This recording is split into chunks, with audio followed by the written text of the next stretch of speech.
Silakan nanti yang mau bertanya boleh langsung. Kalau bicara globalisasi, maka tentu saja yang menjadi proyeksi kekuatan itu adalah pada penguasaan teknologi, high tech ya, teknologi tingkat tinggi. Kemudian penguasaan SDM yang kompeten.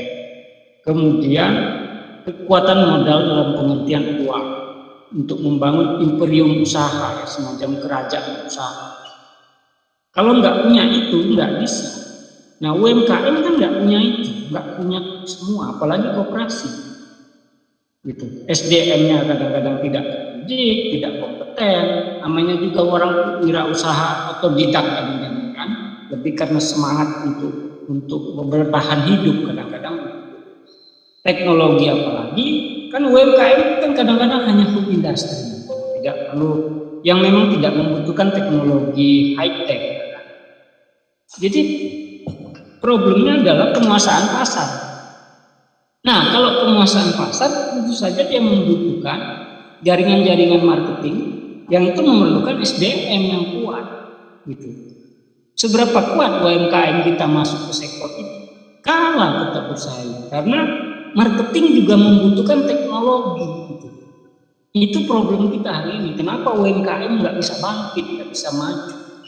Karena mereka udah dilindas oleh kekuatan-kekuatan kapital besar yang mereka tidak menggelontorkan modal mereka untuk koperasi, membangun koperasi besar, koperasi negara, kira-kira begitu. Yang terjadi kan koperasi itu kan kecil-kecil ya di kampus gitu kan, koperasi di guru misalnya di sekolah, ya sedih lah kita. Ya itu boleh untuk belajar berkooperasi, tapi poin kata Bung Hatta itu adalah membangun imperium kekuatan juga sebenarnya itu koperasi itu. Jadi jangan dianggap remeh. Nah, problem kita tadi sekali lagi kalau konstitusi di pasal 33 itu mengamanatkan koperasi itu sebagai sokoguru ekonomi, sokoguru itu tiang ekonomi, kenapa negara tidak meletakkan itu pada kekuatan paling utama? Malah yang ditampung adalah kekuatan-kekuatan modal kapital yang sangat individualis, persaingannya ketat, bisa melindas kelompok yang memiliki modal kecil. Nah, itu problemnya ya. Nah, di koperasi Bung Hatta itu sudah jelas ya di dalam ini di kelompok 2 tidak begitu tajam membahasnya. Tadi di pembahasan marxisme malah dikatakan marxisme itu ada di pasal 33. Itu salah, keliru. Karena marxisme itu tidak, Bung Karno memunculkan konsep marxisme itu tidak disertai dengan petunjuk teknis operasionalnya seperti apa marxismenya, konsep ekonomi marxisme Bung Karno. Petunjuk teknisnya tidak ada. Tapi Bung Karno lebih membawa konsep marxisme itu sebagai konsep politik, perlawanan secara politik. Jadi membangun atau memberdayakan orang-orang kecil, apakah itu petani, pedagang, guru, pengasong, katakanlah sektor informal. Itu yang kata Bung Karno, ini kita harus berdayakan mereka, tetapi dengan kekuatan politik. Nah, itu Bung Karno, sehingga petunjuk pelaksanaan teknis untuk konsep ekonomi marxisme itu kita nggak ketemu sesungguhnya. Berbeda dengan koperasi Bung Hatta, ada undang-undang koperasi. Coba cek, ada undang-undang koperasi. Mungkin kita di SMA dulu, kalau dulu saya di SMA diajarkan ini loh cara-cara membuat koperasi. Gitu. Ada tekniknya, ada petunjuk pelaksanaannya. Gitu. Ini kalau kita mau mengundang dinas koperasi, kita bilang aja ke dinas koperasi, Pak, kami mau membuat koperasi, tolong beri kami pelatihan. Datang mereka akan dia tunjukkan pelatihannya. Jadi artinya koperasi itu sudah level operasional kalau dalam konsep Bung Hatta. Sudah betul-betul operasional, ada petunjuk operasionalnya. Nah, marxisme tidak ada. Yang ada marxisme itu adalah konsep ekonominya itu dibangun dari sudut politik. Kalau sudut politik lari-lari ke partai juga kan, karena itu Bung Karno membuat partai Partindo itu kan, gitu. Bung Hatta tidak, ekonomi pure murni ekonomi, tidak harus diusung oleh partai. Itu bedanya Bung Hatta. Karena itu pasal 33 UUD 45 ayat 1 sampai 3 itu murni memang konsep koperasi di situ sesungguhnya. Nah, pertanyaannya, apakah marhainisme Bung Karno itu tidak ada di UUD 45? Ada. Hanya memang tidak tegas dinyatakan, tidak tegas. Nah, ini saya kasih gambaran. Ini ceritanya begini, Bung Karno itu di masa dulu beliau masih hidup itu, dia datang ke satu daerah di Jawa Barat. Nah, dari referensi yang saya baca tidak begitu terang di daerah mana ya, tapi di Jawa Barat. Ketemulah Bung Karno dengan seorang bernama Marhain. Nah, pada Pak Marhain ini Bung Karno bertanya, Pak Marhain punya lahan, punya apa? Tapi lahannya tidak besar, cukup untuk hidup sehari-hari, tidak bisa lebih dari situ. Lalu Bung Karno bertanya lagi, Pak Marhain punya rumah, punya apa? Tapi cukup untuk berteduh. Tidak ya rumah-rumah orang desa lah, kira-kira begitu ya. Mungkin dari bambu atau dari kayu, kira-kira. Tapi bagi dia cukup untuk berteduh. Lahan bisa untuk makan sehari-hari, sementara rumah hanya untuk berteduh. Bayangkan kalau cuma untuk berteduh kan kita membayangkan seperti pondok pondok ringan, pondok kecil gitu ya, semacam itu. Nah, pertanyaannya adalah, kata Bung Karno, orang-orang seperti Pak Marhain ini banyak sekali di Nusantara. Waktu itu ya, di Nusantara. Mungkin hari ini pun masih banyak sesungguhnya ya. Orang senasib dengan Pak Marhain ini banyak sekali di Indonesia pada masa itu. Ketika Indonesia masih dijajah Belanda, maka inilah yang kata Bung Karno yang harus kita angkat kehidupan mereka. Maka Bung Karno mencetuskan ide Marhainisme. Nah, sekarang pertanyaan saya, orang kalau punya lahan, punya rumah, tapi hidupnya nggak bisa lebih, hanya sebegitu-begitu saja gitu, ini masuk kategori miskin atau fakir? Siapa yang bisa jawab?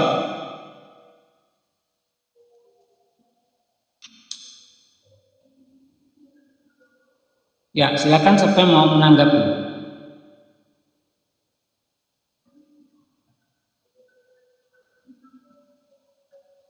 Siapa mau menanggapi silakan. Orang kalau hidupnya pas-pasan, dia punya lahan seperti Pak Marhain, punya lahan tapi tidak bisa hidup lebih, hanya untuk sekedar untuk bertahan hidup, punya rumah hanya untuk sekedar berteduh, untuk tidur, katakanlah beristirahat. Nah, kira-kira orang seperti ini disebut fakir atau miskin? Mohon izin menjawab, Bapak. Ya, silakan. Itu termasuk miskin, karena kalau fakir itu belum tentu punya rumah, belum tentu punya makanan yang cukup buat dirinya sendiri sama keluarganya. Seperti itu. Ya, terima kasih. Ya, betul sekali, Pak Yaki. Jadi kalau miskin dia masih punya, tapi kalau fakir betul-betul tidak punya semuanya. Dengan kata lain, orang fakir itu sepenuhnya bergantung pada orang lain, bergantung pada kebaikan orang lain. Kalau miskin, dia masih bisa hidup independen, tetapi tentu saja tidak bisa lebih dari itu, hanya begitu-begitu saja. Nah, itu adalah orang yang menurut Bung Karno, orang miskin ini mayoritas di Nusantara ketika itu ya. Tapi hari ini pun kita masih menemukan bahwa orang miskin itu masih relatif, ya meskipun di statistik dikatakan angkanya kecil, tapi faktanya kita melihat banyak sekali orang miskin baru ya. Apalagi nih harga barang naik, BBM naik, karena ada muncul orang-orang miskin baru. Nah, pertanyaan berikutnya adalah pasal berapa di UUD 45 yang ada fakir miskin? Ada yang ingat nggak? Pasal tentang fakir miskin di UUD 45. Mohon izin Bapak untuk ya silakan bilang. Ayat 1. Kurang keras bilang. Pasal 34 ayat 1 Bapak. Oh ya. Pasal 34 ayat 1. Fakir miskin dan anak terlantar dipelihara oleh negara. Sudah betul Bung Karno. Karena negara itu konsepsinya politik. Jadi fakir miskin itu dilindungi, dipelihara oleh negara. Yang dipelesetkan orang, saking negara memelihara fakir miskin itu, ya mereka terus dipelihara supaya nggak kaya. Gitu ya. Mengapa? Karena dalam konsep Marhaen lebih banyak politis, dalam pengertian politis itu tidak buruk ya, dalam pengertian kaum Marhaen ini hanya diberi pelayanan sosial. Nah, operasionalnya di mana? Ada yang tahu operasionalnya untuk fakir miskin dan anak terlantar ini oleh negara? Operasionalnya di departemen apa?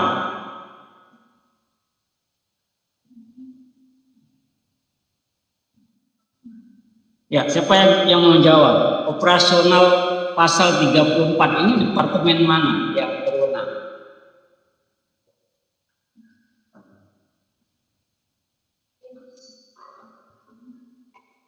Ya, silakan.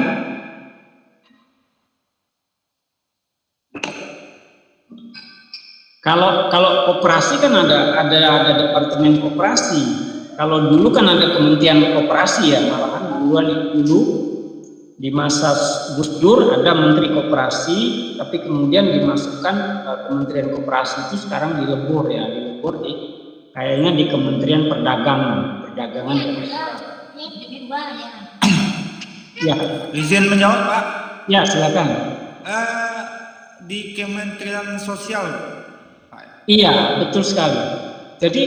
Jadi konsep Marhaen itu ada di pasal 34 ayat 1, amandemennya ada ya beberapa di bawahnya, tapi di bawahnya ada lebih teknis saja, lebih bersifat lanjutan. Tapi intinya di ayat 1 itu fakir miskin dan anak terlantar dipelihara oleh negara, maka leading sektornya yang mengurusi itu adalah Departemen Sosial, yang di kabupaten dan kota itu ada dinas-dinas sosial.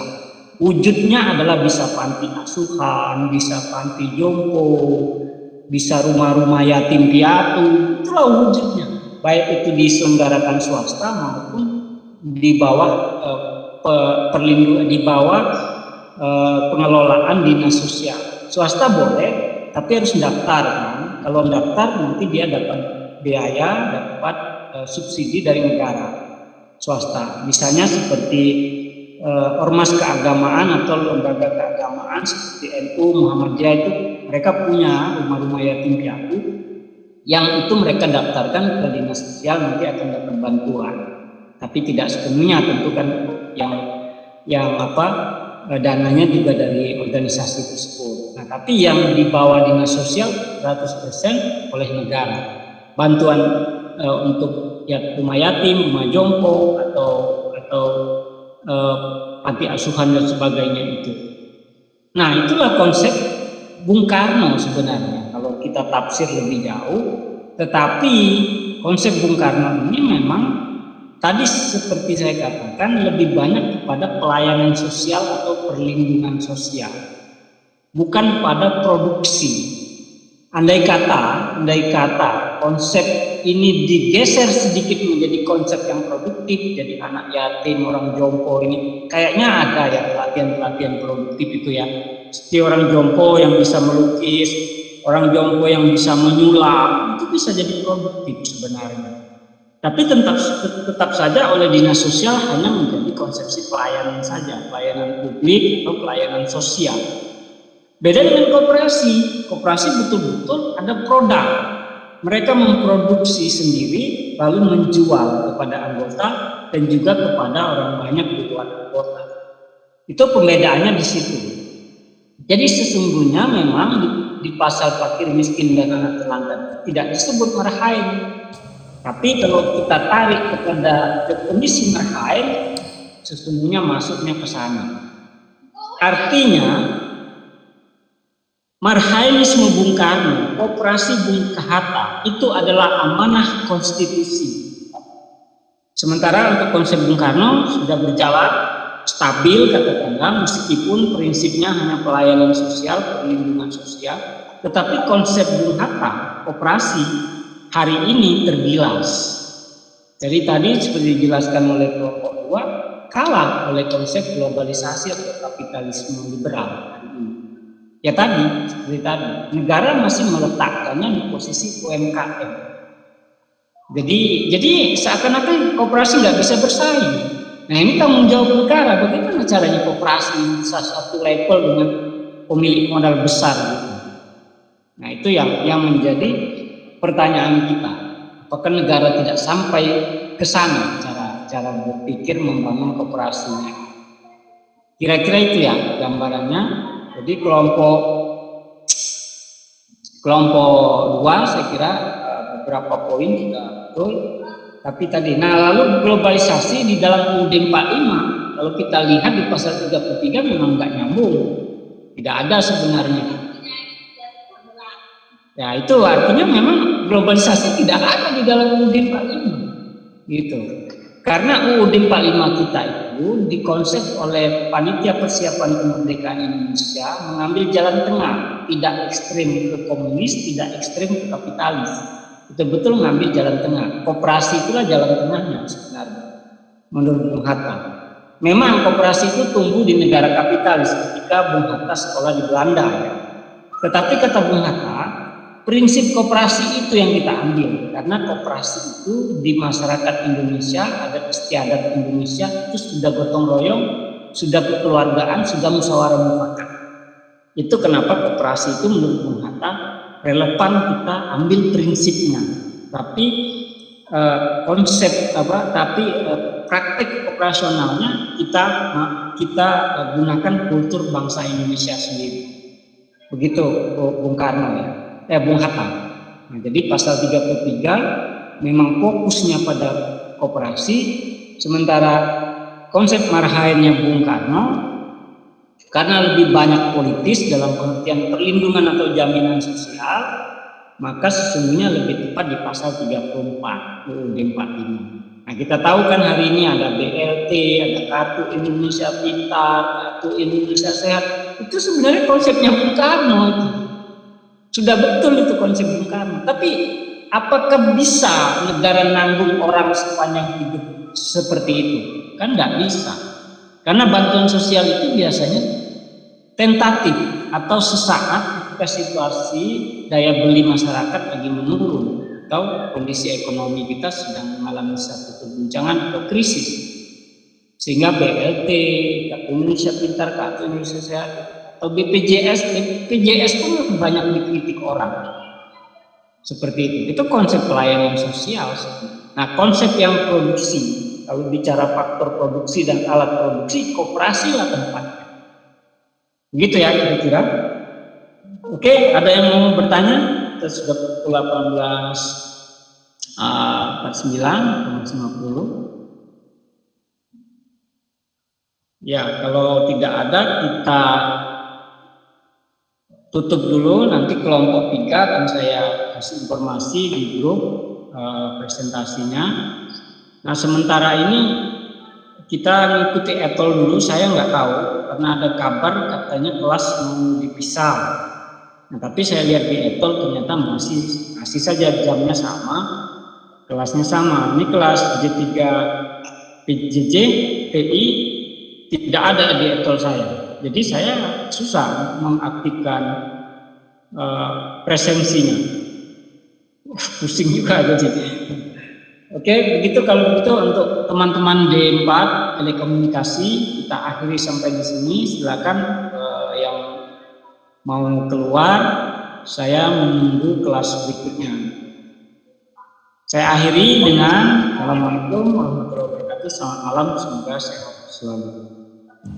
Waalaikumsalam warahmatullahi wabarakatuh. Terima kasih Bapak. Terima kasih Bapak. Ya, sama-sama.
Selamat malam Pak Mulyadi.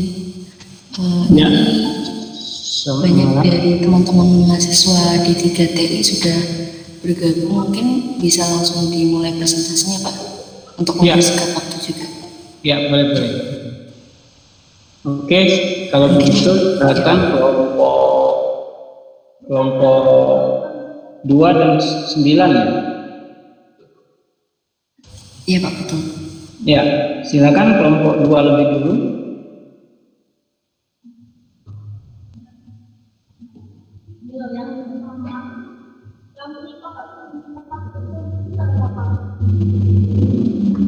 Lutfi, tolong dipoto ya untuk bukti kehadiran. Tapi nanti aja di pertengahan. Di pertengahan supaya teman-teman mulai banyak yang masuk. Atau di ujung boleh juga nih. Ya baik Pak, siap. Ya, untuk bukti. Karena di etol ini kayaknya masih kacau. Jadi ada di etol itu kelasnya kelas D3 PJJ, tapi sebenarnya itu jamnya adalah jam teman-teman D4 sebenarnya. Itu yang di saya, di akun saya. Nah, jadi kelasnya masih kelas D3 PJJ, tapi jamnya sebenarnya adalah jam teman-teman D4. Nah, saya nggak paham juga.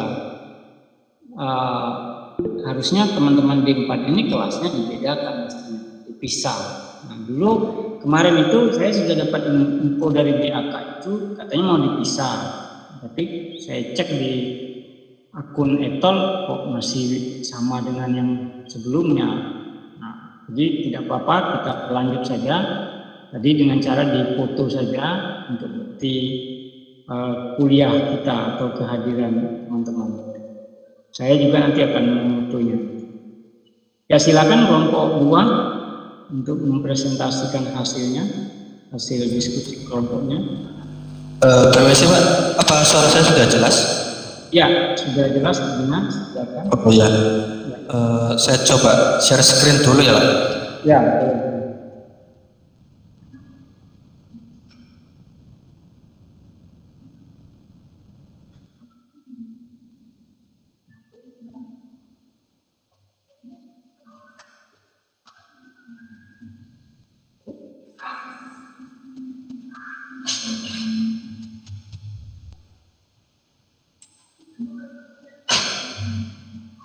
Apa sudah kelihatan Pak? Ya, kelihatan. Nah, silakan. Coba slideshow ya. Iya, iya, oke, besar, sudah cukup bagus. Oke. Ya. Pertama-tama, Bismillahirrahmanirrahim. Assalamualaikum warahmatullahi wabarakatuh. Kami dari kelompok 2 akan mempresentasikan tentang tema Pancasila sebagai ideologi negara. Nah, untuk anggotanya ada 9. Ada Mbak Tiara Putri, terus ada Mas Fajar, Mbak Ranu Septiana, Mas Muhammad Bagas, Mbak Natasha Surya, Mas Syarifuddin, dan saya sendiri, Mas Dwiki, dan Mas Renaldi, dan yang terakhir Mas Tio Yoga Mainnya. Untuk daftar materinya, yakni ada mulai dari 1A, yaitu apa itu ideologi, dan 1B perbandingan ideologi terbuka dan tertutup. Lalu yang kedua, untuk 2A, konsep ekonomi marhainisme menurut Bung Karno dan kaitannya dengan UUD Negara RI tahun 1945. 2B, konsep ekonomi koperasi menurut Bung Hatta dan kaitannya dengan UUD Negara RI tahun 1945. 2C, konsep ekonomi globalisasi menurut neoliberalisme dan kaitannya dengan UUD Negara RI tahun 1945. 3A, jelaskan ciri-ciri ekonomi mana yang lebih dominan dipraktekkan di Indonesia. Dan yang terakhir 3B, berikan argumen tentang kelebihan dan kekurangan praktek ekonomi yang dominan itu sesuai jawaban poin 3A berdasarkan nilai-nilai Pancasila dan UUD Negara RI tahun 1945. Dan untuk selanjutnya Dipersilahkan untuk teman saya, mungkin bisa open mic. Suara saya sudah terdengar? Masih kecilan, Mbak? Apa sudah terdengar? Oh ya, sudah. Baik, perkenalkan nama saya Natasha. Di sini saya akan menjelaskan mengenai pengertian ideologi. Bisa dilanjut, Mas. Jadi apa itu ideologi? Ideologi adalah kumpulan ide atau gagasan. Kata ideologi sendiri dicetuskan oleh Antoine Destutt-Tracy, seorang ahli filsafat Prancis. Ideologi dapat dianggap sebagai pandangan yang menyeluruh, sebagai cara memandang segala sesuatu, sebagai akal sehat, atau sebagai serangkaian ide yang dikemukakan oleh kelas masyarakat yang lebih banyak kepada seluruh anggota masyarakat. Dapat dilanjut. Pengertian ideologi. Ideologi juga dapat diartikan sebagai akidah yang sampai melalui proses berpikir yang melahirkan aturan-aturan dalam kehidupan. Di sini, akidah ialah pemikiran menyeluruh tentang alam semesta, manusia, dan hidup serta tentang apa yang ada sebelum dan setelah kehidupan, di samping hubungannya dengan sebelum dan sesudah alam kehidupan. Dari pengertian di atas, sesuatu bisa disebut ideologi jika memiliki dua syarat, yakni yang pertama, ide yang meliputi akidah yang melalui proses berpikir dan penyelesaian masalah hidup. Jadi ideologi harus unik karena harus bisa memecahkan masalah kehidupan. Dan yang kedua, metode yang meliputi cara dan aturan penerapan, penjagaan, dan penyebarluasan ideologi. Jadi ideologi harus khas karena harus disebarluaskan keluar wilayah lahirnya. Jadi suatu ideologi bukan semata berupa pemikiran, melainkan dapat dijelmakan secara praktis dalam kehidupan. Terima kasih.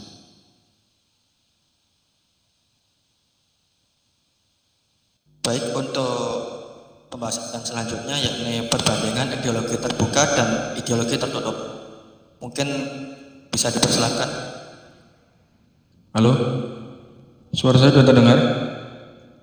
Terdengar, Mas? Oke.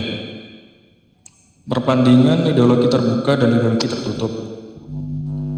Pengertian ideologi terbuka ialah pandangan hidup yang tidak bersifat kaku, bersifat dinamis, serta fleksibel dalam berkembang dan bertumbuh mengikuti tuntunan perkembangan zaman. Untuk pengertian ideologi tertutup ialah pandangan yang menentukan tujuan-tujuan serta norma politik dan sosial yang sudah tidak boleh dipermasalahkan lagi serta harus dituruti.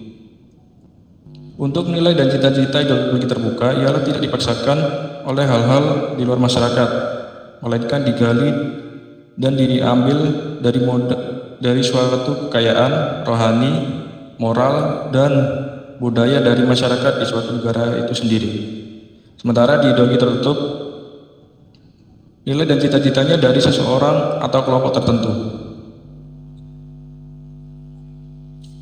Next. Ciri-ciri ideologi terbuka ialah 1. Merupakan kekayaan rohani, budaya, dan masyarakat. Yang kedua, tidak diciptakan oleh negara, tapi digali dari budaya masyarakat. Yang ketiga, isinya tidak instan atau operasional, sehingga tiap generasi boleh menafsirkannya. Yang keempat, menginspirasi rakyat untuk bertanggung jawab. Untuk ciri-ciri ideologi tertutup ialah yang pertama, diberikan oleh negara yang berasal dari cita-cita sebuah kelompok tertentu sehingga tidak menganut adanya unsur keberagaman. Yang kedua, bersifat otoriter sehingga negara seolah menjadi penguasa dan totaliter pada semua bidang kehidupan rakyat. Yang ketiga, rakyat dituntut untuk kesetiaan secara total, secara mutlak, konkret, keras, dan total. Yang keempat, isinya terdiri dari tuntutan-tuntutan secara konkret dan operasional, lebih bersifat keras dan wajib untuk ditaati oleh seluruh warga negara. Substansi ideologi terbuka bersifat dinamis dan reformis serta fleksibel. Untuk substansi ideologi tertutup ialah ketetapan mutlak dengan kekuatan atau kekuasaan totaliter. Konsep ideologi terbuka ialah hasil konsensus dari kelompok atau masyarakat. Sementara ideologi tertutup, ideologi dapat dibenarkan walaupun dengan mengumbarkan kelompok atau masyarakat. Isi ideologi terbuka tidak langsung bersifat tidak langsung operasional, harus dijabarkan dalam nilai instrumental. Sementara ideologi tertutup secara detail dan dirumuskan secara operasional dalam bentuk komando. Contoh negara yang mengadopsi ideologi terbuka ialah Indonesia, Amerika Serikat, Korea Selatan, Filipina, dan Prancis. Untuk contoh ideologi tertutup ada Korea Utara, China, Kuba, Rusia, Arab Saudi, dan lain-lain. Baik, untuk pembahasan selanjutnya waktu dan tempat dipersilakan. Apakah sudah terdengar? Terdengar, Mas? Konsep, halo, sudah terdengar? Sudah terdengar. Konsep ekonomi marxisme menurut Bung Karno dan kaitannya dengan UUD Negara Republik Indonesia tahun 1945. Konsep dasar marxisme adalah Soekarno atau yang akrab disapa dengan Bung Karno adalah tokoh revolusioner Indonesia yang membawa Indonesia menuju kemerdekaan dan merupakan presiden pertama Republik Indonesia.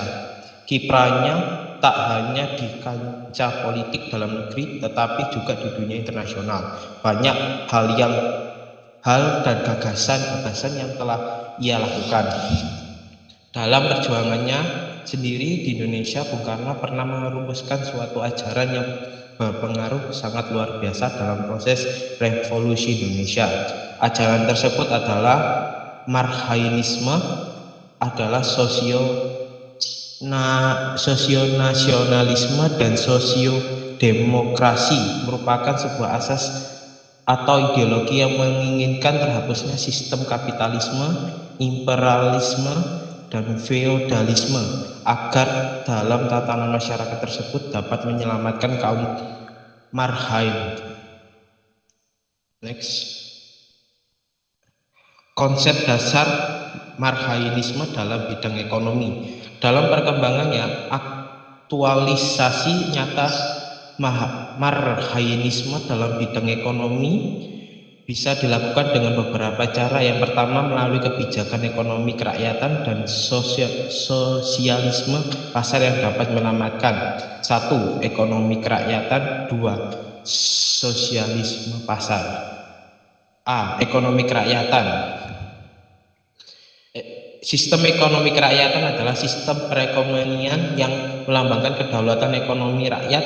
Tujuannya adalah untuk mengutamakan kemakmuran masyarakat di atas kemakmuran perorangan. Sesuai dengan amanat pasal 33 UUD 1945, ekonomi kerakyatan berdasarkan 3 prinsip, yaitu 1. Pertama, perekonomian disusun sebagai usaha bersama berdasar atas asas kekeluargaan.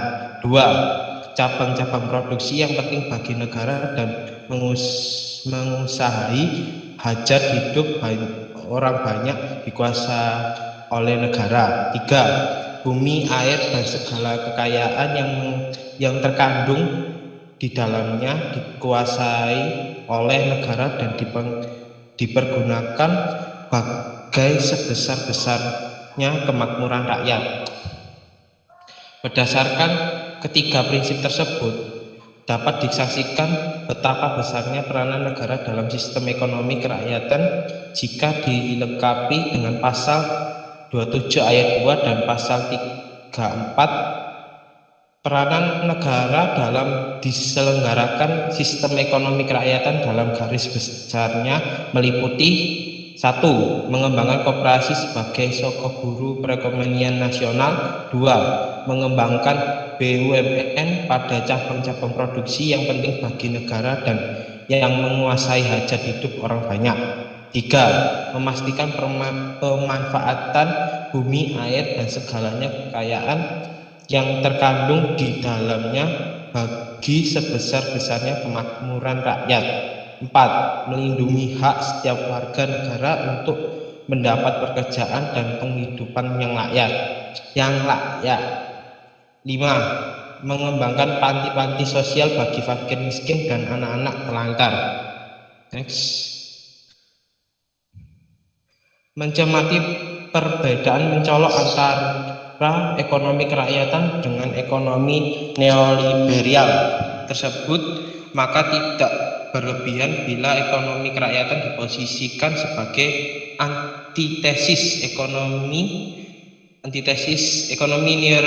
neoliberal. Oleh sebab itu, sebagai saudara kandung ekonomi neoliberal, ekonomi negara kesejahteraan atau keynesianisme tidak dapat pula disamakan dengan ekonomi kerakyatan. Keynesianisme memang peduli terhadap penciptaan lapangan kerja, namun ia tetap dibangun didasarkan prinsip persaingan bebas dan pemilikan alat-alat produksi secara pribadi. Perlu ditambahkan, ekonomi kerakyatan tidak dapat pula disamakan dengan ekonomi pasar sosial. Yang jelas, ekonomi kerakyatan adalah bentuk perekonomian yang sepenuhnya berpihak pada kepentingan rakyat, terutama kaum marhain. Selanjutnya, B.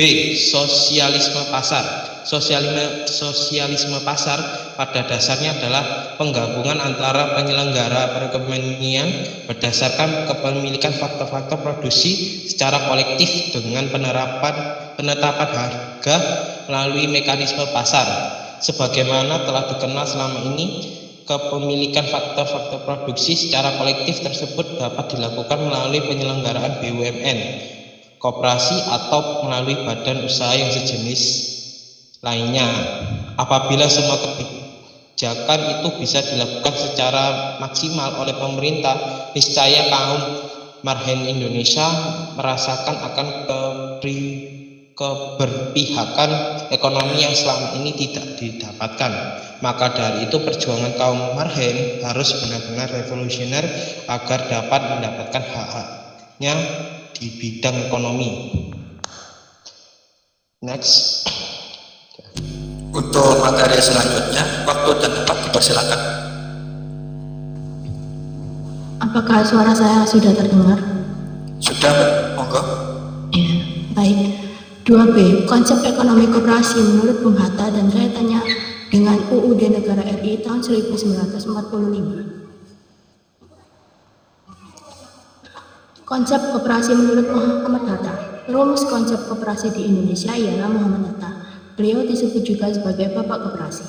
Muhammad Hatta atau yang biasa disebut Bung Hatta merupakan salah satu tokoh intelektual di bidang ekonomi yang mencurahkan idenya untuk kemajuan bangsa.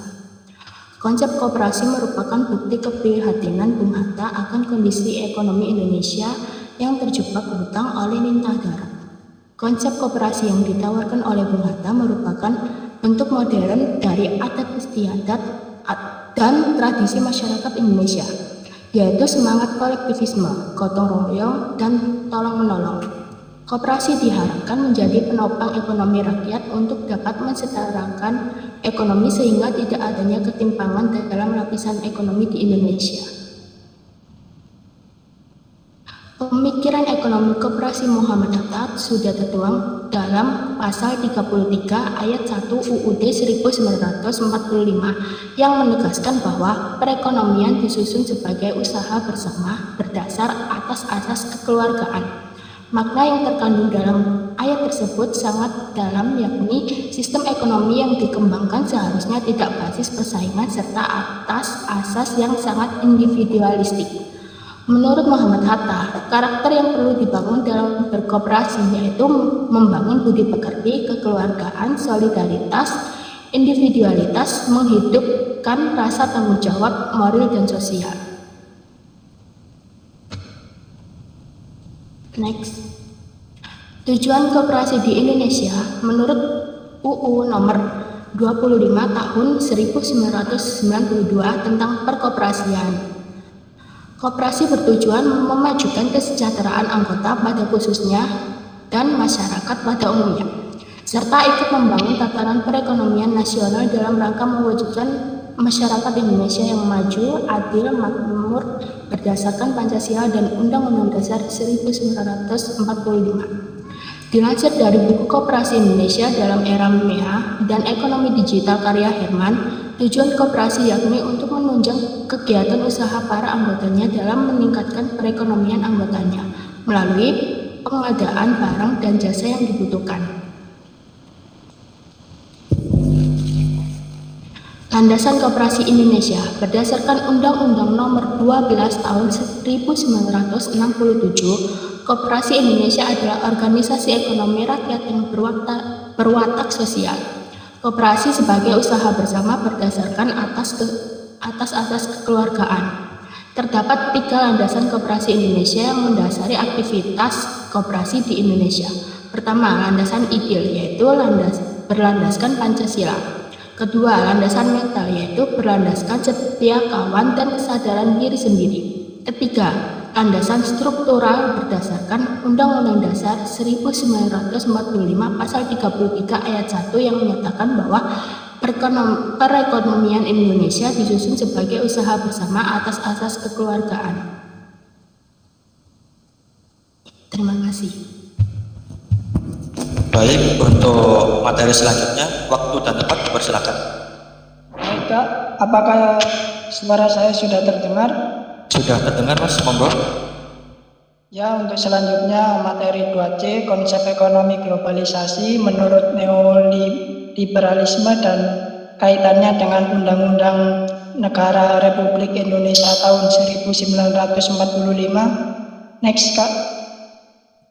Konsep koperasi menurut neoliberalisme, pasca Orde Baru yang ditandai dengan pergantian kepemimpinan dan perubahan di berbagai sektor dengan semangat reformasi, telah mengakibatkan adanya perubahan paket amandemen UUD tahun 1945, tahun 1999 sampai tahun 2002.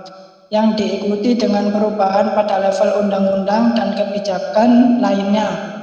Hal itu jelas terlihat dalam peraturan perundang-perundangan bidang sumber daya alam sebagai komponen ekonomi, di mana pola fragmentasi peraturan gaya Orde Baru dilanjutkan dan bertambah masif. Next Kak.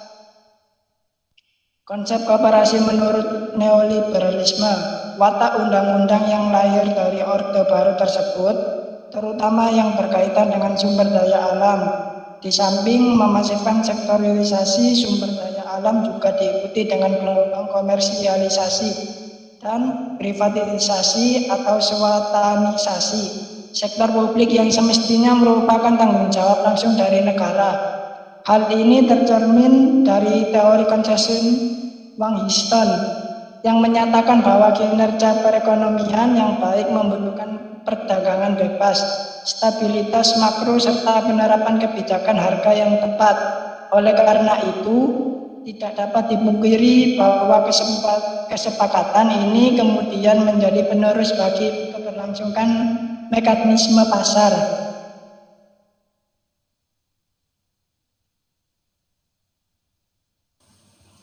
Suara saya sudah terdengar belum? Sudah terdengar, Mbak, monggo. Oke. Yang selanjutnya, pada dasarnya konsensus Washington dikenal sebagai nilai-nilai dasar dari neoliberalisme ekonomi yang menyelinap masuk ke dalam pusaran arus globalisasi. Globalisasi dalam rangka penyebaran paham neoliberalisme tersebut memperlihatkan adanya 2 dimensi, yaitu pertama, dimensi ekonomi dan korporasi, kedua dimensi politik dan negara. Kedua dimensi tersebut tampak pada kebijakan-kebijakan yang diskenariokan dan didesain oleh negara-negara maju yang tergabung dalam G8 melalui 3 mesin globalisasi, antara lain Lembaga Keuangan Internasional atau IMF, Organisasi Internasional atau WTO, dan perusahaan multinasional atau MNC. Melalui ketiga mesin globalisasi tersebut, maka negara-negara maju akan semakin memperkokoh hegemoni mereka untuk mengatur dan mengontrol sumber daya di dunia. Lewat tangan WTO, mereka mengatur kebijakan perdagangan dunia. Melalui lembaga keuangan multilateral, mereka dapat menentukan negara mana yang dapat menikmati kucuran uang. Kemudian dengan meminjam kekuatan IMF, mereka menekan negara-negara untuk melakukan deregulasi, privatisasi, dan juga liberalisasi. Program deregulasi, privatisasi, dan juga liberalisasi yang digerakkan oleh ketiga mesin globalisasi yang dipraktekkan di mana-mana disebut sebagai Structural Adjustment Program atau SAP, yang merupakan program utama dari Bank Dunia dan IMF, termasuk juga WTO. Di balik nama penyesuaian struktural, sebenarnya terkandung maksud untuk penghancuran dan pendobrakan radikal terhadap struktur dan sistem lama yang tidak bersesuaian dengan mekanisme pasar bebas. Secara sederhana, dapat dikatakan pasar bebas adalah mesin penggerak. Neoliberalisme adalah ideologinya dan SAP adalah praktek atau implikasinya. Sementara tujuan dibalik itu semua adalah ekspansi sistem kapitalisme global. Baik, untuk materi selanjutnya, waktu dan tempat dipersilakan. Oke, materi 3A. Jelaskan ciri-ciri ekonomi mana yang lebih dominan dipraktekkan di Indonesia berdasarkan pembahasan poin 2 sebelumnya. Berdasarkan penjelasan dari poin 2A, konsep marhainisme menjelaskan bahwa marhainisme merupakan ideologi yang berkeinginan menghilangkan penindasan, penganiayaan, pemerasan, penghisapan, serta menginginkan adanya masyarakat yang adil dan makmur. Melalui kemerdekaan nasional dengan adanya demokrasi politik dan demokrasi ekonomi. Tetapi terapan di Indonesia saat ini yang masih dijumpai adalah negara belum bisa menjamin rakyat miskin dengan penghasilan minim untuk dapat bekerja dan hidup layak, sehingga tidak ada lagi pengangkutan secara paksa barang dagangan untuk bertahan hidup, dan seharusnya negara bisa berlaku adil, tidak membeda-bedakan antara kaum proletar ataupun borjuis. Semua harus mendapatkan pelayanan dan perhatian yang sama. Oke, next. Lalu pada poin 2B menurut Muhammad Hatta, karakter yang perlu dibangun dalam berkooperasi yaitu membangun budi pekerti, kekeluargaan, solidaritas, individualitas, menghidupkan rasa tanggung jawab moral dan sosial. Untuk saat ini, ciri konsep kooperasi juga masih dominan di Indonesia, di mana buktinya skala usaha yang dijalankan atas nilai-nilai yang terdapat dalam berkooperasi, mewujudkan kemakmuran dan kekeluargaan, serta budi pekerti yang unggul. Mengambil contoh, kooperasi sekolah sudah sangat bagus penerapannya, di mana guru, karyawan, dan siswa saling bekerjasama melakukan pekerjaan yang sudah ditetapkan dan berkontribusi untuk mewujudkan satu kesatuan untuk memakmurkan setiap anggota di dalamnya, tanpa merugikan satu pihak pun dari konsumen maupun produsen. Next. Lalu pada poin 2C, proses globalisasi lahir sejalan dengan adanya modernisasi yang dikenal di dalam peradaban barat, dan merupakan fenomena baru yang berkaitan dengan pasca industri, pasca modern, atau disorganisasi kapitalisme. Persoalan menjadi rumit ketika pada masa transisi di negara berkembang seperti Indonesia terdapat adanya gelombang penetrasi model yang berupaya membuat pemaksaan untuk melakukan adaptasi dengan konsep sistem perekonomian global yang berpaham neoliberalisme. Perdagangan bebas adalah salah satu globalisasi dalam bidang ekonomi. Dapat ditandai dengan adanya penyeragaman dan penurunan tarif ekspor impor dalam satu negara. Terwujudnya perdagangan bebas cenderung mendorong masing-masing negara untuk berspesialisasi dalam produksi barang dan memiliki produk yang bersaing di pasar global. Next. Ciri-ciri ekonomi yang dominan dipraktikkan di Indonesia ialah seperti poin 2C, yaitu konsep ekonomi globalisasi menurut neoliberalisme dengan ditandai meningkatnya keterbukaan ekonomi suatu negara terhadap perdagangan internasional dengan alasan bahwasanya globalisasi ini memang hanya memandang dunia sebagai satu kesatuan. Contoh umum adalah dengan adanya para pekerja asing yang masuk ke dalam satu negara. Para tenaga kerja ini bekerja di negara lain dengan tujuan untuk mendapatkan penghasilan yang tinggi karena pendapatan di negaranya masih tergolong rendah. Banyak juga produksi barang yang didatangkan dari luar negeri, mengakibatkan produksi dalam negeri terkesan tidak memiliki nilai beli yang bagus, sehingga akan mematikan perdagangan yang terjadi di dalam negeri. Terima kasih. Baik. Skip masih ada satu pemateri yang belum membaca. Coba dikembalikan. Maaf sebelum. Ya, ada pemateri satu lagi, Mas. Nah. Oh iya. Ah, ini. Monggo silakan. Tes. Masih kekecilan Mas suaranya? Belum. Udah Mas, aman. Aman Mas, monggo. 3B. Berikan argumen tentang kelebihan dan kekurangan praktek ekonomi yang dominan itu berdasarkan nilai-nilai Pancasila dan UUD Negara RI tahun 1945. Sesuai jawaban poin 3A.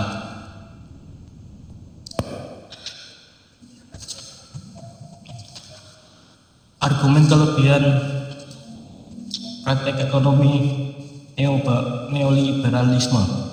Pertama, daya lebih masyarakat di tingkat stimulus UMR naik, efek multiplier dan domino. Contohnya, daya beli di tingkat demand naik sehingga masyarakat membeli lebih banyak sehingga pengusaha untung, investasi bertambah.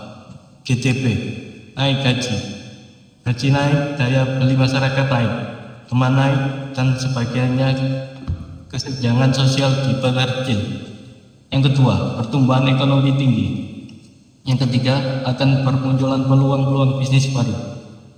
Yang keempat, meningkatkan nilai ekspor dan impor. Pasar global membuat ketersediaan sebuah barang dapat dimiliki oleh seluruh negara secara tradisional melalui ekspor dan impor. Ekspor adalah pengiriman komoditas ke luar negeri, sedangkan impor adalah pengiriman barang dari luar negeri ke dalam negeri.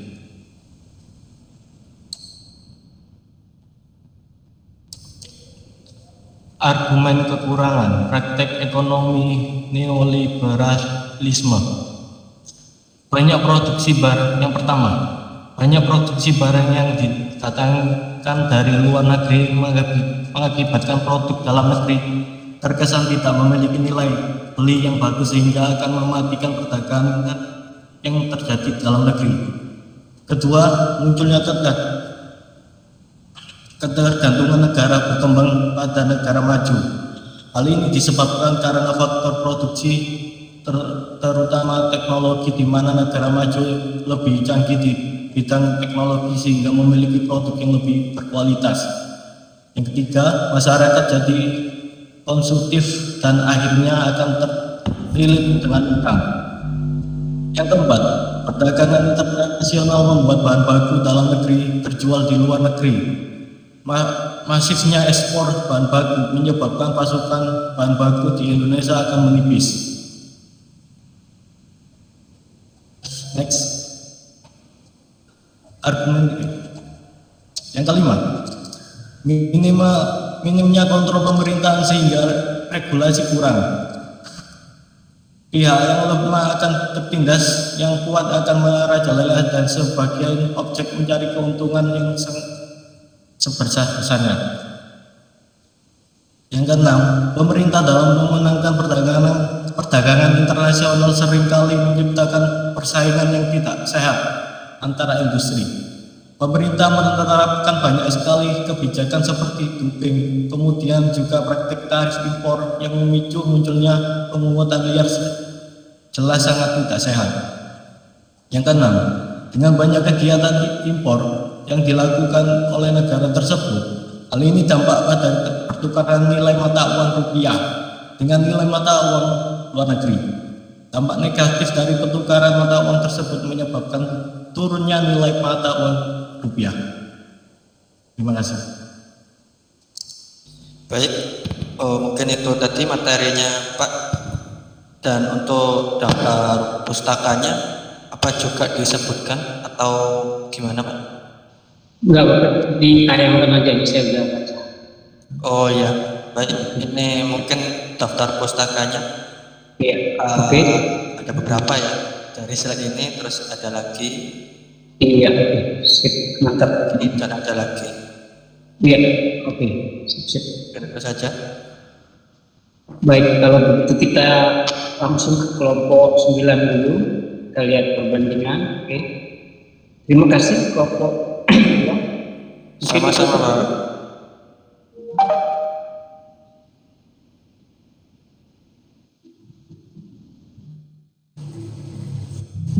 Oke, baik. Kelompok 9 silakan menampilkan slide. Baik, Pak.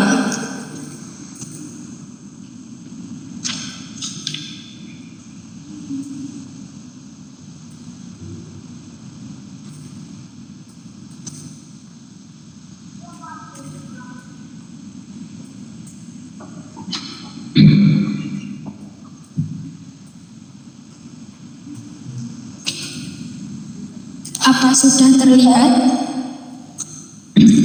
Ya, sudah terlihat. Silakan sudah diberikan full screen.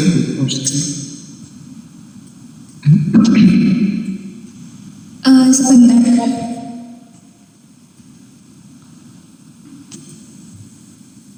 Seperti ini sudah full screen? Ya, oke, terlihat. Baik, saya mulai ya, Pak. Ya, silakan. Assalamualaikum warahmatullahi wabarakatuh. Selamat malam semua. Puji syukur kehadirat Allah yang Maha Esa, karena atas segala rahmatnya kita dapat berkumpul bersama dalam presentasi meskipun secara virtual. Perkenalkan, kami dari kelompok 9 yang beranggotakan Fatihul Hidayat, Muhammad Rizal Fekri, Muhammad Rifaldi Solihin, Aditya Wahyu Winarno, Ahmad Alvis Victori, Azhara Marsyanda, Muhammad Eka Yudhistira, dan saya Karina Rosanandari. Di sini kami akan mempresentasikan mata kuliah Pancasila. Untuk selanjutnya silahkan dilanjutkan oleh teman saya.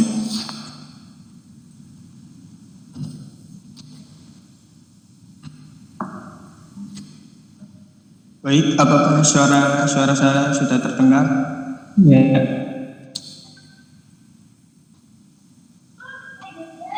Apa itu ideologi? Ideologi berasal dari kata idea, yang artinya gagasan, pengertian, kata-kata Yunani, oida. Slide-nya belum, sebentar, slide-nya belum bergeser nih, masih di judul. Oh, di ya. Saya sudah bergeser, Pak. Nah, ini baru bergeser ini. Apa itu ideologi? Slide, ya, di slide ketiga. Ya, coba. Ya, lanjut. Diulang. Halo? Ya, bentar, berarti kayaknya nggak bisa di full screen. Kalau nggak bisa, nggak apa-apa, kayak gini aja. Oke, baik. Tidak terbaca ya. Ya, oke, lanjut. Apa itu ideologi?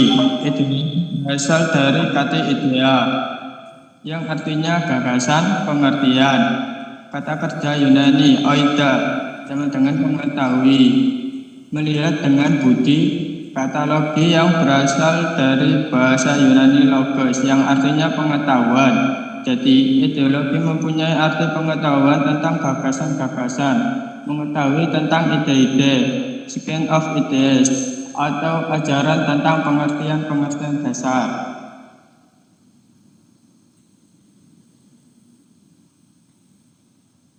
Ideologi menurut beberapa ahli. Menurut ideologi yaitu science of ideas, suatu program yang diharapkan dapat membawa perubahan institusional dalam masyarakat Perancis. Dan menurut Karl Marx, ideologi sebagai pandangan hidup yang dikembangkan berdasarkan kepentingan golongan atau kelas sosial tertentu dalam bidang politik atau sosial ekonomi.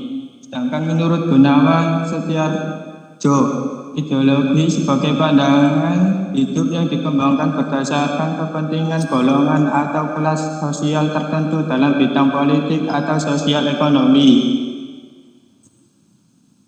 Ideologi dibagi menjadi dua, yaitu ideologi terbuka. Pengertian ideologi terbuka adalah ideologi yang tidak dimutlakan. Dalam diartikan juga bahwa nilai dan cita-citanya tidak dipaksakan dari luar, melainkan digali dan diambil dari kekayaan rohani, moral, dan budaya masyarakat sendiri. Ideologi terbuka merupakan ideologi yang dapat berinteraksi dengan perkembangan zaman dan adanya dinamika secara internal. Sedangkan ideologi tertutup, pengertian ideologi tertutup adalah ideologi yang bersifat mutlak. Dengan kata lain bahwa ideologi tertutup merupakan ajaran atau pandangan dunia atau filsafat yang menentukan tujuan-tujuan dan norma-norma politik dan sosial yang ditasbihkan sebagai kebenaran yang tidak boleh dipersonalkan lagi, melainkan harus diterima sebagai sesuatu yang sudah jadi dan harus dipatuhi. Contoh ideologi terbuka adalah Pancasila, sedangkan contoh ideologi tertutup adalah ideologi fasis, ideologi komunis, dan ideologi agama. Mengapa Pancasila disebut ideologi terbuka? Pancasila sebagai ideologi terbuka merupakan ideologi yang dapat berinteraksi serta dapat menyesuaikan dengan perkembangan zaman tanpa mengubah nilai dasar Pancasila tersebut. Ilmu pengetahuan dan teknologi serta Pancasila sebagai ideologi terbuka merupakan cerminan bangsa Indonesia yang senantiasa terbuka dalam setiap sisi kehidupan. Bagaimana jika Pancasila sebagai ideologi tertutup? Masyarakat dituntut untuk memiliki pemahaman yang seragam tentang makna Pancasila, dan Pancasila hanya dijadikan alat untuk manipulasi rakyat secara sistematis demi melanggengkan kekuasaan penguasa. Pancasila sebagai ideologi tertutup bersifat mengawasi dan memaksakan kehendak masyarakat.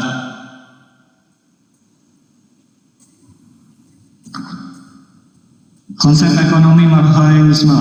Ekonomi marxisme merupakan perekonomian mandiri tanpa perlu mengeksploitasi individu maupun bangsa yang lain.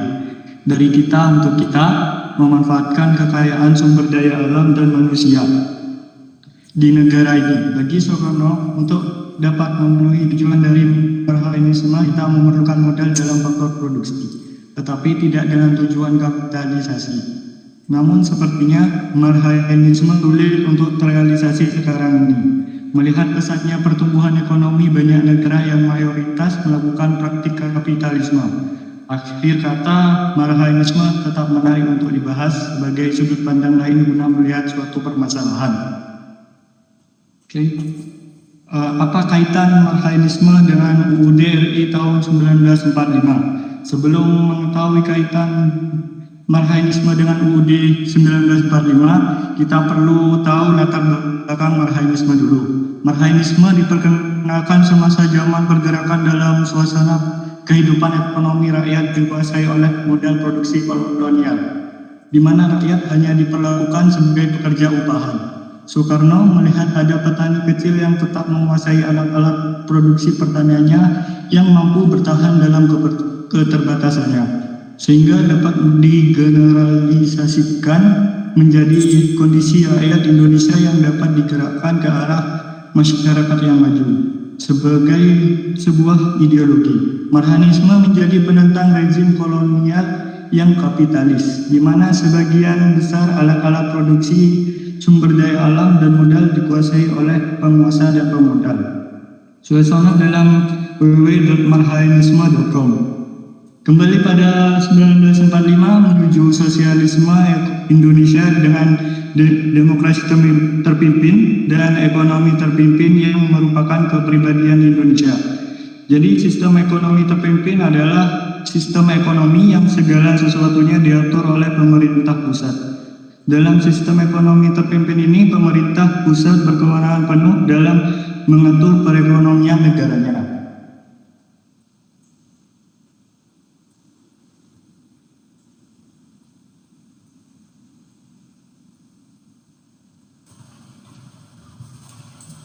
Konsep koperasi. Konsep adalah Koperasi adalah suatu badan usaha bernama yang bergerak dalam bidang perekonomian. Beranggotakan mereka yang umumnya berekonomi lemah yang bergabung secara sukarela dan atas dasar persamaan hak. Dalam koperasi, setiap anggota koperasi berwajiban melakukan suatu usaha yang bertujuan untuk memenuhi kebutuhannya dalam meningkatkan taraf hidupnya. Menurut Muhammad Hatta, koperasi adalah usaha bersama untuk memperbaiki nasib penghidupan ekonomi berdasarkan tolong-menolong. Semangat tolong-menolong tersebut didorong oleh keinginan memberikan jasa kepada kawan berdasarkan seorang buat semua dan semua buat seorang. Muhammad Hatta, beliau mengemukakan bahwa koperasi adalah usaha bersama untuk memperbaiki nasib penghidupan ekonomi berdasarkan tolong-menolong. Mereka didorong oleh keinginan memberi jasa pada kawan, seorang buat semua dan semua buat seorang. Inilah yang dinamakan autoaktivitas golongan, terdiri atas solidaritas, individualitas, menolong diri sendiri, dan jujur. Berdasarkan dari beberapa pengertian koperasi di atas, dapat dijelaskan bahwa yang dimaksud dengan rakyat adalah orang-orang yang kondisi ekonominya relatif lemah, yang perlu menghimpun tenaga agar mampu menghadapi kelompok-kelompok atau golongan-golongan yang relatif kuat. Koperasi adalah perkumpulan orang-orang yang mengaku adanya kebutuhan tertentu yang sama di kalangan mereka. Kebutuhan yang sama ini secara bersama-sama diusahakan pemenuhannya melalui usaha bersama dalam koperasi. Jadi, orang-orang tersebut bergabung dengan sukarela atas kesadaran akan adanya kebutuhan bersama, sehingga dalam koperasi tidak ada unsur keterpaksaan, ancaman, ataupun campur tangan dengan pihak orang lain.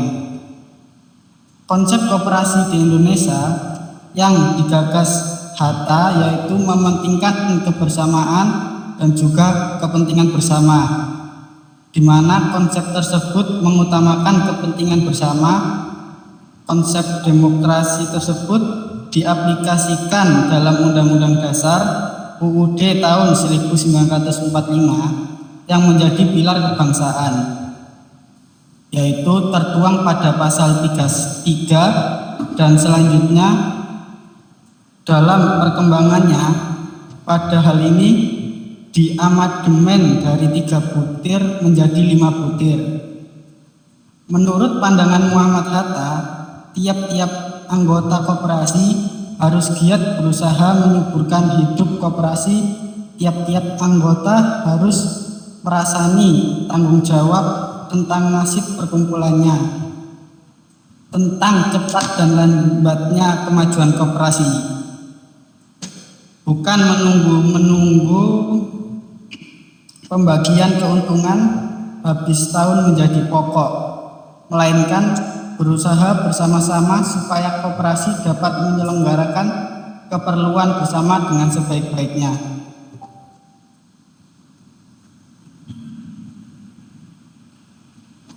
Apa kaitan ekonomi koperasi dengan UUD 1945? Ekonomi, mungkin di sini sedikit ada kesalahan Pak di PPT-nya. Mungkin sebentar.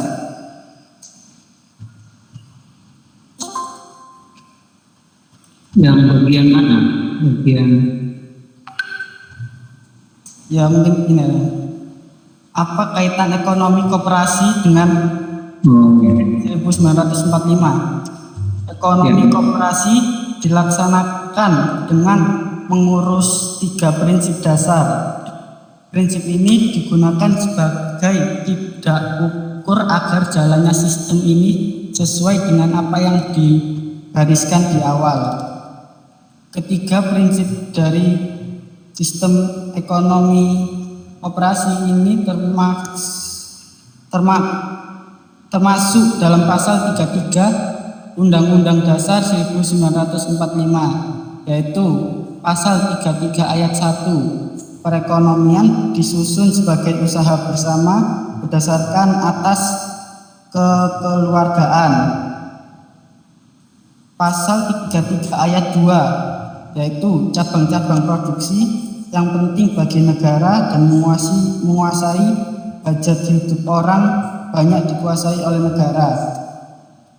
Pasal 33 ayat 3, yaitu kekayaan alam yang terkandung di dalamnya dikuasai oleh negara dan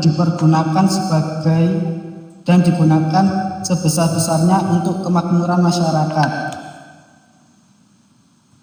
Dari ketiga prinsip dasar tersebut dapat kita simpulkan bahwa ekonomi koperasi sejatinya ingin merealisasikan kedaulatan rakyat dalam bidang ekonomi. Hal tersebut merupakan peran negara yang dituntut sangat besar dalam sistem koperasi ini. Konsep neoliberalisme. Neoliberalisme secara harfiah terdiri dari neo dan liberalisme, yang berarti liberalisme baru atau liberalisme gaya baru. Ini adalah bentuk baru dari paham ekonomi pasar liberal. Jadi, neoliberalisme adalah sebuah upaya untuk mengoreksi kelemahan yang terdapat dalam liberalisme. Dalam bukunya A Brief History of Neoliberalism, David Harvey mengatakan neoliberalisme adalah paham yang menekankan jaminan terhadap kemerdekaan dan kebebasan individu melalui pasar bebas, perdagangan bebas, dan penghormatan terhadap sistem kepemilikan pribadi. Paham ini memfokuskan pada pasar bebas dan perdagangan bebas, merobohkan hambatan untuk perdagangan internasional dan investasi. Apa kaitan neoliberalisme dan UUD 1945? Dalam pasal 33 UUD 1945, Indonesia menganut sistem ekonomi kerakyatan. 3 prinsip dasar ekonomi kerakyatan adalah sebagai berikut. Pertama, perekonomian disusun sebagai usaha bersama dasar atas asas kekeluargaan. Yang kedua, cabang-cabang produksi yang penting bagi negara dan yang menguasai hajat hidup orang banyak dikuasai oleh negara. Dan 3, bumi, air, dan segala kekayaan yang terkandung di dalamnya dikuasai oleh negara dan dipergunakan sebesar-besarnya kemakmuran rakyat. Sedangkan pada neoliberalisme, sebagaimana dikemas oleh ordoliberalisme, adalah sebuah sistem perekonomian yang dibangun di atas 3 prinsip sebagai berikut. Yang pertama, tujuan utama ekonomi neoliberalis adalah pengembangan kebebasan individu untuk bersaing secara bebas sempurna di pasar. Yang kedua, kepemilikan pribadi terhadap faktor-faktor produksi diakui. Dan yang terakhir, ketiga, pembentukan harga pasar bukanlah sesuatu yang alami, melainkan hasil dari penertiban pasar yang dilakukan oleh negara melalui penertiban undang-undang.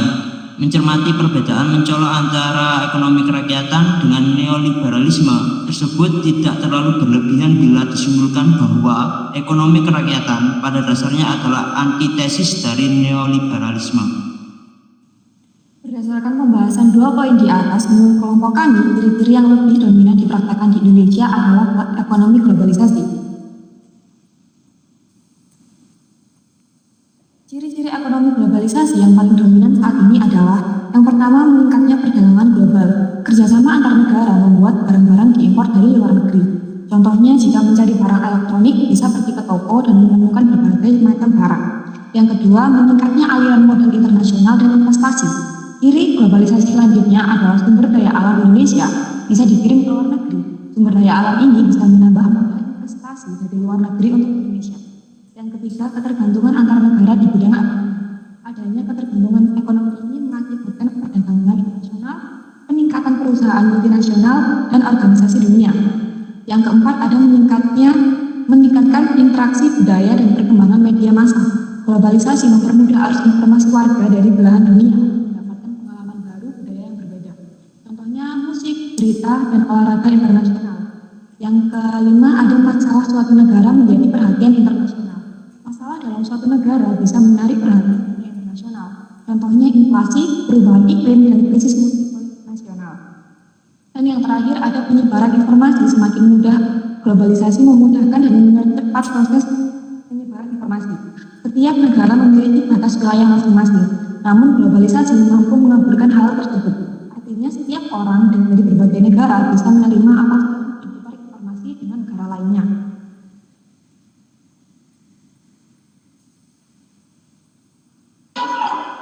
Kelebihan praktek ekonomi globalisasi. Yang pertama, globalisasi ekonomi mampu menstimulus tumbuhnya perekonomian di negara tujuan yang mayoritas adalah negara berkembang. Globalisasi ekonomi membuat lebih terbukanya mekanisme dan kesempatan investasi di kancah internasional. Yang ketiga, globalisasi ekonomi mendorong ekonomi dunia untuk terus tumbuh.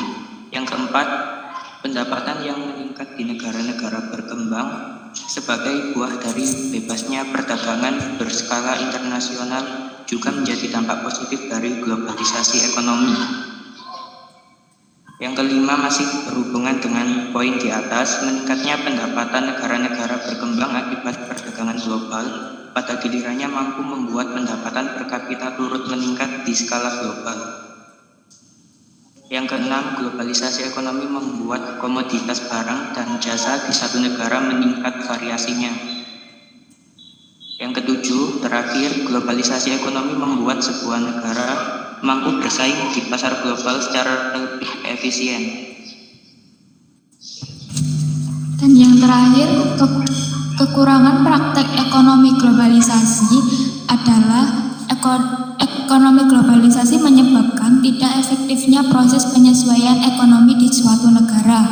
Globalisasi ekonomi juga mengakibatkan adanya peningkatan kondisi ekonomi yang tidak stabil dan sensitif terhadap bermacam peristiwa, misalnya terjadi perang dan adanya terorisme di suatu negara.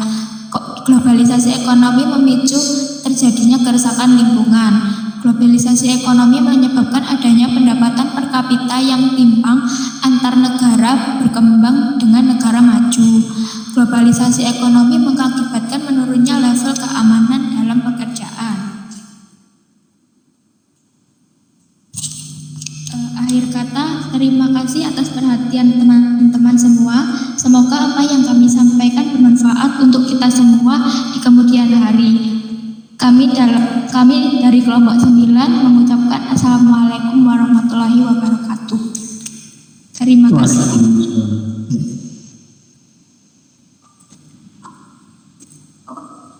Ya, daftar pustakanya di setiap slide ya? Iya, Pak. Iya, oke. Baik, terima kasih kelompok 9. Saya komentari dulu, nanti saya beri pendalaman secara keseluruhan. Untuk kelompok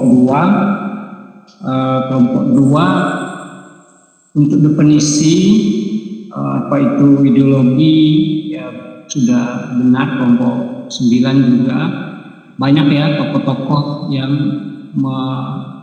mengeluarkan definisi, apakah itu dia tokoh ilmuwan politik, filosof, banyak sekali ya, bisa dikutip dari beberapa tokoh bisa dikutip, tapi intinya adalah ada bahasa kamus itu. Ideologi itu ide-ide atau konsep-konsep, pengetahuan tentang ide-ide atau konsep-konsep yang terkait dengan tentu saja ideologi itu inginnya menjadi lebih baik, kira-kira begitu. Ideos itu ide, pikiran, pandangan, konsep.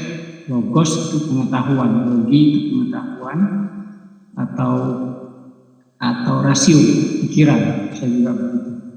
Nah, itu sudah betul. Lalu ideologi terbuka sudah betul, harus diingat ya, jangan sampai keliru. Ideologi terbuka itu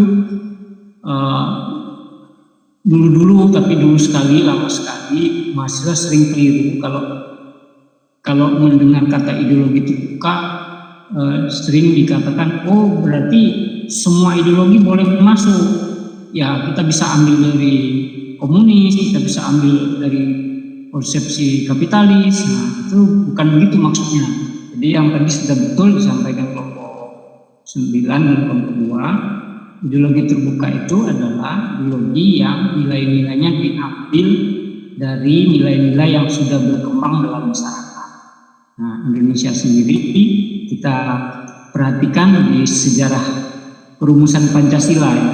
Sejarah perumusan Pancasila, bagaimana perdebatan para pemimpin bangsa dari sidang BPUPK, sidang PPKI sampai menemukan rumusan nilai-nilai Pancasila, ternyata itu digali dari nilai-nilai yang sudah ada di masyarakat kita.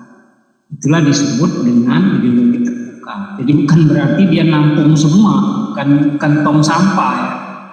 Ideologi terbuka itu artinya ideologi yang memang berakar dari nilai-nilai kita. Nah, berbeda dengan yang tertutup. Tertutup itu dibuat oleh sekelompok orang, segelintir orang, atau 1 atau 2 orang. Contoh, kapitalisme itu kan idenya Adam Smith, 1 orang toh, dikembangkan oleh pengikut-pengikutnya, gitu. Atau komunis ya karma, dikembangkan juga oleh pengikut-pengikutnya.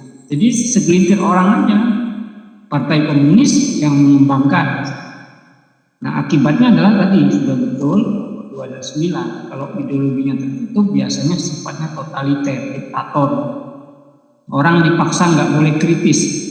Kalau nolak dianggap melawan negara, ditangkap, dipenjara dan sebagainya. Nah, Indonesia hampir mengalami itu ya di masa Orde Baru. Pancasila itu hampir jadi ideologi tertutup di masa Orde Baru. Jadi hanya pemerintah yang boleh menafsirkan Pancasila. Kalau ada rakyat, masyarakat yang membuat penafsiran atas nilai Pancasila, itu dianggap bertentangan dengan pemerintah.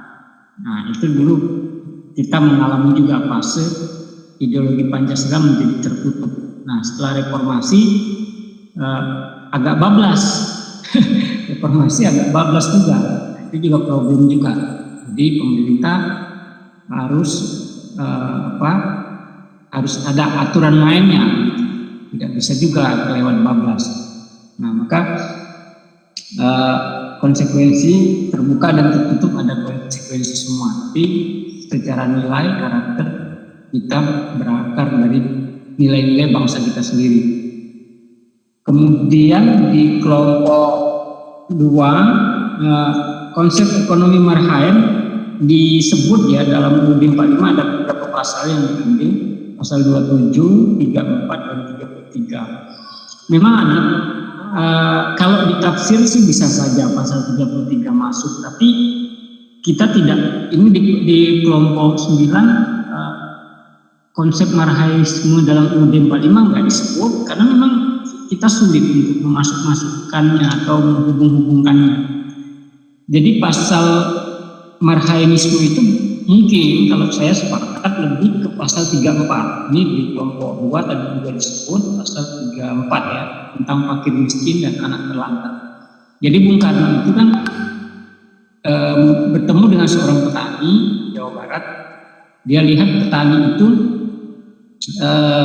punya lahan, tapi hidup dia tidak bisa lebih, hanya untuk bertahan hidup, makan dan minum, makan cukup dari lahan itu, tapi nggak bisa jadi kaya, punya lahannya sempit. Yang kedua dia punya rumah, tapi rumahnya hanya untuk berteduh. Jadi tidak bisa kita bayangkan rumah gedong gitu, rumah mewah. Nah, maka orang seperti inilah kata Bung Karno yang mayoritas ada di Nusantara. Itu kita belum merdeka ya, di Nusantara. Tapi itu juga ada di hari ini. Karakter Pak Marhaen itu ada, di hari ini pun ada, di masa sekarang pun ada. Nah, itu adalah kategori orang miskin. Kalau fakir itu berarti dia sama sekali tidak punya, boleh dikatakan gelandangan pengemis itu fakir. Nah, meskipun pengemis banyak juga yang berdrama, tapi kita ambil pengertian bahasa aslinya bahwa pengemis itu memang orang yang tidak punya apa-apa, gelandangan juga begitu, nggak punya rumah, nggak punya pekerjaan. Nah, tetapi orang miskin masih punya, masih bisa bekerja, cuma dia nggak bisa melebihi yang disebut dengan makmur gitu. Nah, di pasal ini maka sangat terkait erat, konsep marhain ini terkait erat sekali dengan pelayanan publik atau pelayanan sosial yang dilakukan oleh negara. Karena itu konsepnya Bung Karno itu lebih banyak diarahkan atau lebih banyak dibangun oleh Bung Karno dalam konteks politik sebenarnya. Bukan berarti jelek, artinya konsep politik itu negara melayani memberikan jaminan sosial. Nah, maka fakir miskin dan anak telantar di pasal 34 itu cocok sesungguhnya di dalam UUD 45 karena itu sudah ditangani oleh Departemen Sosial. Ada dinas sosial di kabupaten, di kota ya, yang mereka mengelola panti asuhan, rumah yatim piatu.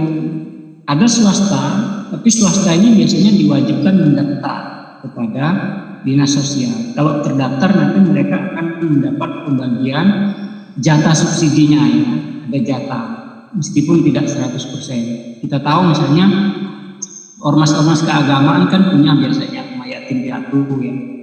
Contoh misalnya Muhammadiyah, NU atau yang lembaga-lembaga Kristen ada rumah-rumah yatim piatu, anak terlantar gitu. Nah, itu kalau mereka mendaftar ke dinas sosial dapat jatah anggaran ya, dapat anggaran. Anggaran itu dari APBD kalau dia di kota atau dari kabupaten, kalau di tingkat nasional ya APBN. Tapi APBN nanti masuknya juga ke dinas sosial, ke Departemen Sosial. Nah, berarti konsepnya Bung Karno itu ada di dalam UUD 45. Konsepnya Bung Karno, yaitu di Departemen Sosial itulah konkretnya gitu.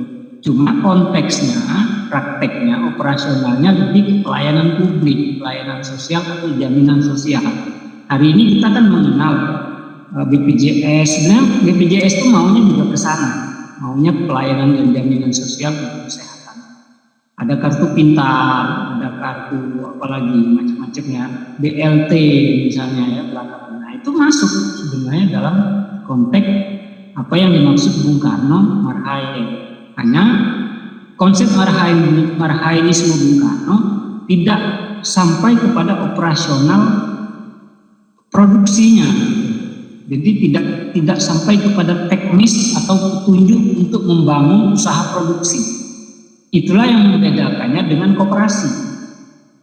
Nah, koperasi Bung Hatta clear dia ada di dalam pasal 33 ayat 1, asas koperasinya adalah asas kekeluargaan, lalu ayat 2 dan ayat 3 menunjukkan bahwa negara menguasai aset-aset bumi air tapi bukan memiliki, melainkan dikelola untuk kesejahteraan rakyat Indonesia. Tapi bahwa pasal 33 kemudian menjadi rujukan utama undang-undang koperasi. Undang-undang koperasi itu lalu kemudian di dalamnya mengatur pendirian-pendirian koperasi, petunjuk-petunjuk bagaimana membangun koperasi, membuat koperasi, artinya teknisnya ada, petunjuk teknis dan operasinya ada. Ada undang-undang koperasi, lalu kemudian kalau kita minta bantuan ke Departemen Perdagangan atau Dinas Perdagangan dan Koperasi, misalnya kalian mau bikin koperasi, kirimlah surat ke Dinas Perdagangan dan Koperasi. Kalau di zaman Gus Dur dia departemen sendiri ya, Departemen Koperasi. Di zaman Orde Baru juga Departemen Koperasi. Nah, di belakangan direbur Departemen Koperasi, banyak dilebur di Departemen Perdagangan, dijadikan satu. Nah, kembali ke tadi, jadi kalau kita mau ingin bikin koperasi, minta petunjuk, minta bimbingan, pelatihan, surat aja Dinas Perdagangan dan Koperasi, pasti datang petugasnya, masih petunjuk. Begini loh cara bikin koperasi, ADART-nya, kumpulan modalnya seperti apa, ada teknisnya. Nah, itulah kelebihan dari konsepsi koperasi Bung Hatta yang sudah sampai kepada level teknis operasional. Sementara konsep marhain Bung Karno tidak sampai kepada teknis operasional, melainkan lebih kepada pelayanan sosial atau jaminan sosial untuk orang miskin. Sudah betul juga ada prakteknya kan di dinas sosial. Jadi dengan demikian kan tidak ada undang-undang marhaen kan? Yang ada kan undang-undang koperasi. Tidak ada undang-undang marhaen, tetapi ada pasal yang menyebut orang miskin. Nah, dengan demikian marhaenisme dan koperasi Bung Hatta sesungguhnya adalah amanat konstitusi. Nah, itu kesimpulannya bahwa itu adalah amanat konstitusi. Jadi di kelompok 2 ada beberapa pasal, tapi yang paling mendekati menurut saya pasal 34 itu. Pasal 34, ya tentu ada pasal-pasal lain, pasal 27 tentang pekerjaan, itu tanggung jawab negara itu ya. Tapi poin di orang miskinnya terkait dengan orang marhaen tadi itu di pasal 34. Nah, sementara di kelompok 9 memang tidak disebut, ya memang tadi saya katakan memang sulit untuk mencarikan cantolannya, tapi bahwa secara prinsip ada sesungguhnya. Nah, kita bisa tunjuk di pasal 34. Koperasi oke, tidak ada persoalan. Pasal kelompok 2, kelompok 3, kelompok 2 dan kelompok 9 sama, kutipannya sama. Tentang koperasi sudah jelas ya pasal 33. Neoliberal jelas di kelompok 9 mengatakan ya tidak bisa kita sangkutkan di UUD 45 neoliberalisme atau globalisasi. Karena itu adalah antitesis saja sesungguhnya dari ekonomi kerakyatan. Artinya kan bertentangan. Nah, sementara di kelompok 2 globalisasi di kelompok 2 ada kekeliruan judul. Tadi saya lihat judul slide-nya itu koperasi menurut neoliberalisme, itu keliru. Koperasi kan beda dengan neoliberalisme. Jadi tidak ada koperasi menurut neoliberalisme. Koperasi ya koperasi, neoliberalisme sendiri. Ada kesalahan di slide. Tapi penjelasan saya lihat sudah betul bahwa neoliberalisme itu sesuatu yang prinsipnya jauh sekali dibanding koperasi, jauh sekali dibanding marhaenisme. Bertentangan dalam kata lain sesungguhnya. Nah, di kelompok 2 hanya itu kekeliruan list. Kemudian di kelompok 2 ekonomi yang dominan disebut koperasi, tapi sebenarnya yang paling banyak dominan hari ini adalah globalisasi. Nah, itu di kelompok 9 lebih tegas. Kelompok 9 lebih tegas mengatakan ekonomi yang dominan di Indonesia globalisasi. Faktanya begitu. Mengapa? Karena koperasi tersingkir. Koperasi itu hanya diletakkan di UMKM, usaha kecil dan menengah. Bayangkan, sedih kita. Padahal koperasi itu, kalau kita lihat di konstitusi di UUD 45, ada pasalnya, nggak bayangkan. Berarti dia sokong guru, tiang ekonomi bangsa kita, koperasi. Nah, makanya menurut Bung Hatta, koperasi itu sesungguhnya adalah kumpulan modal, kumpulan manusia yang di dalamnya adalah pengusaha BUMN, pengusaha swasta nasional, orang per orang, masyarakat menengah yang punya modal. Jadi bukan kita membayangkan seakan-akan koperasi itu hanya untuk orang miskin. Koperasi itu hanya di sekolah, tidak begitu. Yang dimaksud Bung Hatta tidak demikian. BUMN itu wajib menyelenggarakan koperasi. Dalam pengertian bukan koperasi karyawan, tapi koperasi yang membangun satu proses produksi, bisa juga bernama pabrik atau industri apa misalnya, karena mereka punya modal yang besar gitu. Jadi yang dimaksud Bung Hatta itu adalah koperasi yang betul-betul membangun kekuatan produksi. Nah, yang keliru di zaman sekarang koperasi itu lebih banyak ke simpan pinjam. Akibatnya jadi kayak lintah darat. Koperasi prakteknya lintah darat, salah lagi itu. Nah, itu problem di kita hari ini. Koperasi diplesetkan menjadi kayak bank lintah darat. Gitu. Orang minjem bunganya sekian, nanti diuber-uber itu oleh penagihnya itu kan. Minjem 100.000, nanti 1 bulan itu bunganya berapa persen, jadi harus bayar berapa. Ya bukan begitu. Koperasi yang dimaksud Bung Hatta adalah operasi produksi yang membangun proses produksi. Berarti dia udah bicara soal mesin, soal produk, soal pasar, marketing, gitu. Karena itu Bung Hatta bilang unsur koperasi itu ya swasta nasional, badan usaha milik negara atau badan usaha milik daerah, pengusaha nasional atau swasta nasional, baru orang ke orang. Itu yang betul. Nah, hari ini pertanyaan kita, ada nggak yang koperasi semacam itu? Nggak ada.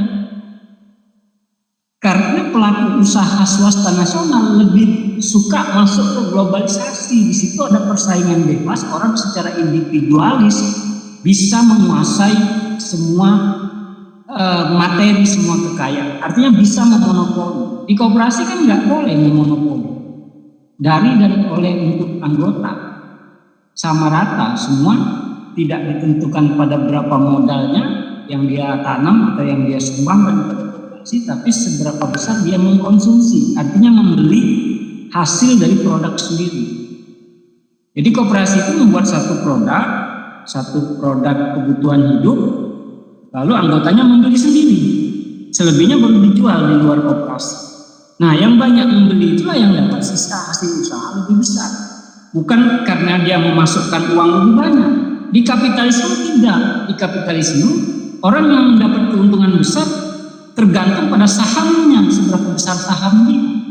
Kalau sahamnya mayoritas, dia bisa dapat banyak keuntungannya. Yang sahamnya kecil dapat kecil. Di koperasi tidak berlaku.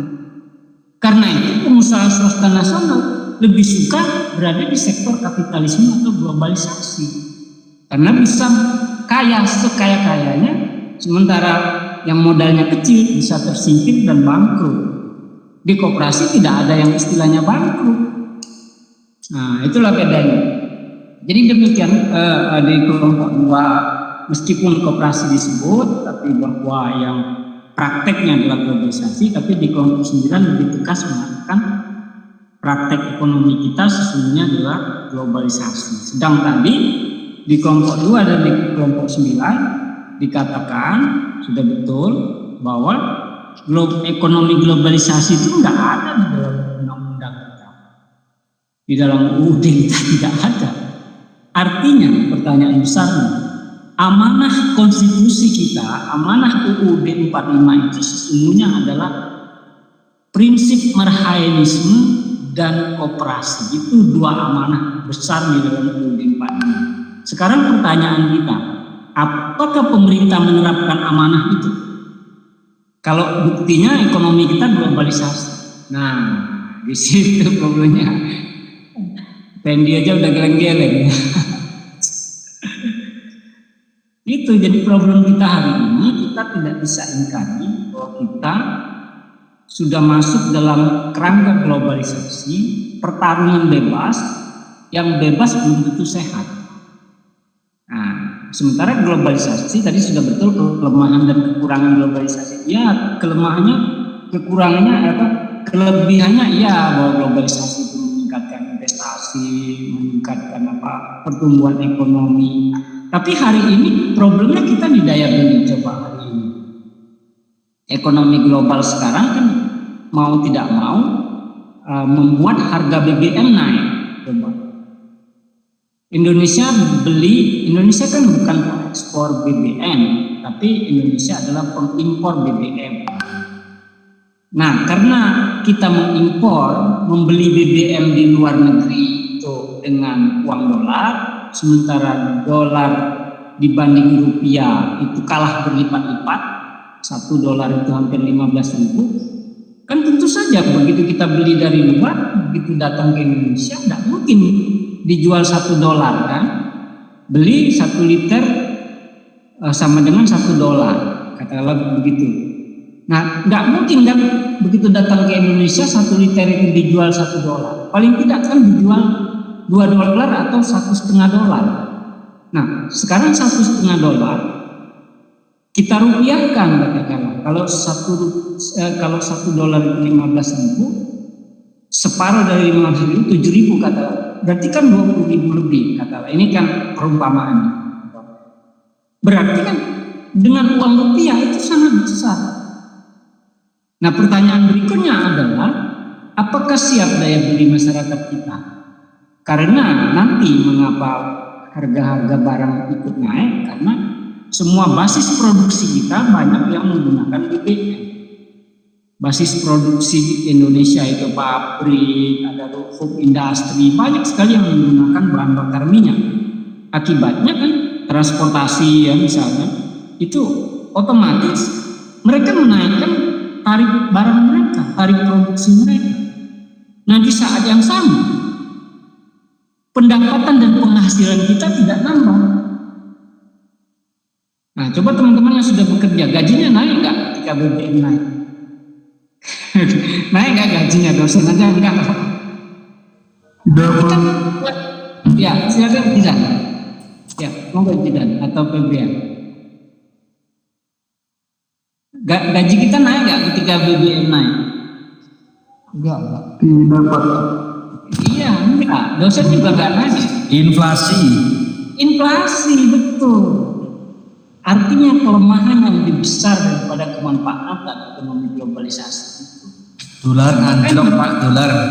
Betul. Jadi itu problem kita. Nah, sesungguhnya koperasi itu adalah pertahanan kita sebenarnya. Karena koperasi kan tidak mengenal kesenjangan dalam penghasilan anggotanya. Koperasi tidak mengenal persaingan bebas, tapi dia sehat, persaingan sehat. Nah, sementara globalisasi tidak. Tadi di kelompok 2 dan kelompok 9 dikatakan kelemahan dari globalisasi salah satunya kerusakan alam, eksploitasi kerusakan alam. Gitu. Nah, ada tadi yang mengatakan mungkin UMR naik, ya UMR naik, tapi kan pengusaha nggak rela membayar sesuai UMR. Karena tetap aja buruh-buruh risau hari ini, karena itu buruh masih berdemonstrasi.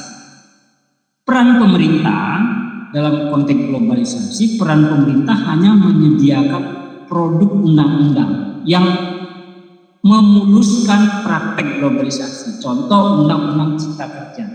Undang-Undang Cipta Kerja itu adalah salah satu bentuk pemerintah menyediakan ruang untuk proses ekonomi globalisasi. Karena kita kan sudah masuk dalam masyarakat ekonomi ASEAN, globalisasi di tingkat ASEAN. Nanti ini 2022 sesungguhnya kita sudah masuk dalam globalisasi di tingkat Asia Pasifik. Ketemu negara-negara kapitalis yang sudah kuat-kuat, Jepang, Korea Selatan, Cina saja meskipun dia negara komunis tapi ekonominya kapitalis dan faktor produksinya luar biasa. Teknologi Cina kan hebat, SDM-nya juga hebat. Nah Indonesia SDM kita seberapa kompeten SDM kita? Sedikit sekali yang kompeten. Artinya dalam konteks ketenaga kerjaan kita nggak bisa masuk dalam struktur industri yang istilahnya memegang posisi-posisi yang lebih strategis. Ya kalau di perusahaan itu posisi manajer lah kan. Ya rata-rata kita hanya di posisi buruh kasar. Paling tinggi mungkin mandor ya, artinya begitu. Nah, ini konteksnya pendidikan tentu saja kan. Karena pendidikan itu yang menentukan kompetensi seseorang. Tidak bisa otodidak. Nah, globalisasi, perusahaan-perusahaan besar dalam konteks globalisasi, dia nggak mau merekrut karyawan yang tidak terdidik. Dia nggak mau membuat pelatihan untuk karyawan baru. Kami habis itu dong kalau itu karyawan baru kami rekrut harus dibuat pelatihan lagi, kursus lagi, yang males, banyak pengeluaran kata mereka. Ini kami ambil aja yang sudah jadi, yang sudah kompeten, bila perlu yang sekolah dari luar negeri, kalah dari dalam negeri berarti kalau. Nah itulah kelemahan globalisasi. Sekarang kita sedang berada dalam situasi semacam itu. Begitu kira-kira gambarannya. Jadi saya kira kelompok 2 dan kelompok 9 sudah bagus penjelasannya. Hanya beberapa poin aja yang slip-slip sedikit tadi sudah saya beri pendalaman gitu. Ya, monggo ada yang mau bertanya. Sudah tinggal kita jam 20.10 ya harusnya. Kelewatan 6 menit di tempat saya. Ya, kalau nggak ada yang menanggapi, bisa kita tutup barangkali. Jadi itu kesimpulannya bahwa ekonomi kita hari ini lebih berat pada globalisasi. Tentu saja kita nggak bisa ngelak ya, karena memang sistem ekonomi dunia itu memang sudah dikuasai kekuatan kapitalisme global atau neoliberalisme yang kita kenal dengan istilah globalisasi.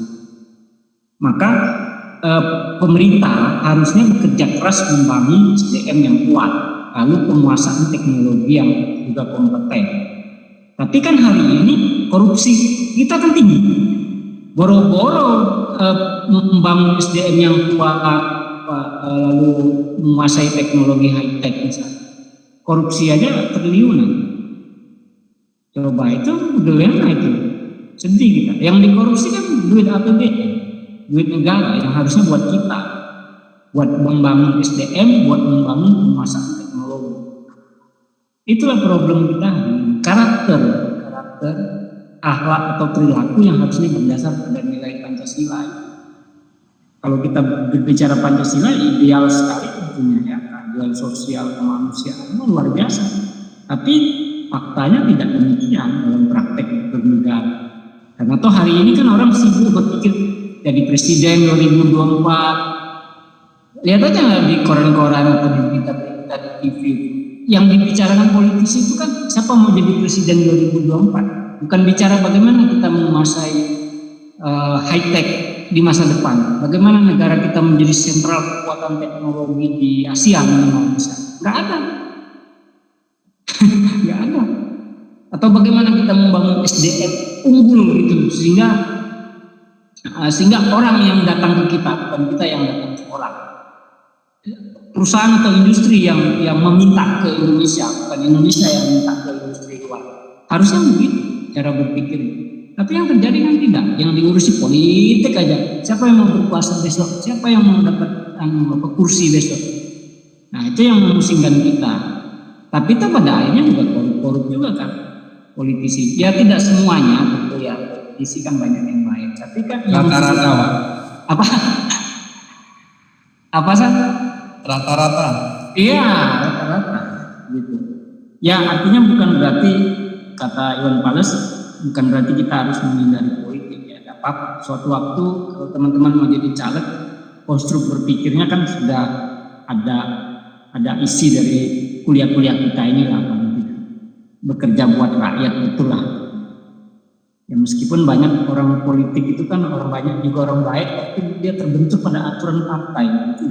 Saya punya beberapa teman politisi, ya mereka agak susah juga bergerak, karena memang partai mereka yang membuat mereka susah bergerak. Itu problemnya.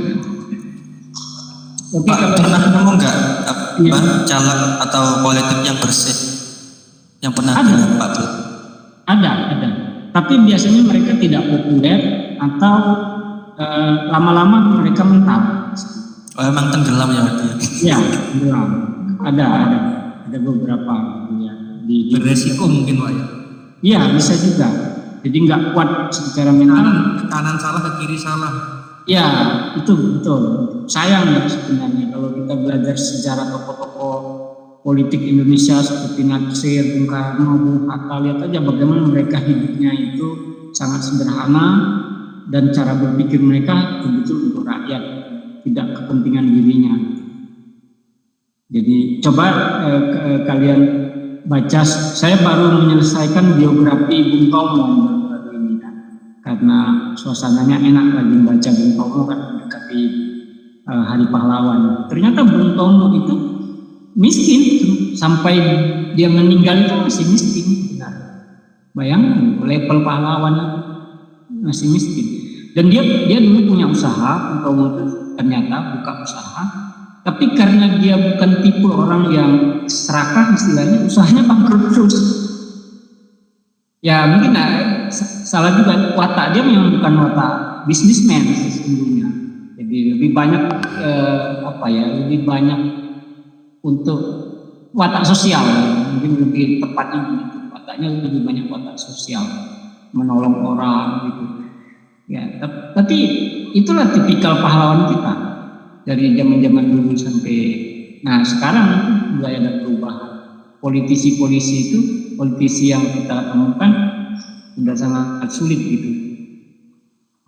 ya mudah-mudahan lah ke depan kita tetap harus optimis, setidaknya untuk teman-teman kalian kan udah masuk di sektor kerja ya, setidaknya membangun usaha mandiri lah, yang minimal usahakanlah untuk berinvestasi, bangun usaha mandiri.